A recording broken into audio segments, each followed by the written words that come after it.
We divide 702 by 5 in a long division method. 5 times 1 is 5. On subtracting, we get 2. So now we put down this zero and it is 20.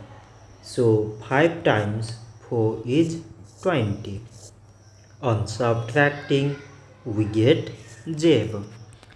So again we put down these 2 and 5 times 0 in 0. On subtracting, we get 2. So now we have no any other number to put it down. So we take here decimal so that we put 0. So it is 20 and 5 times 4 is 20. On subtracting, we get 0. So 702 divided by 5 is 140 decimal 4.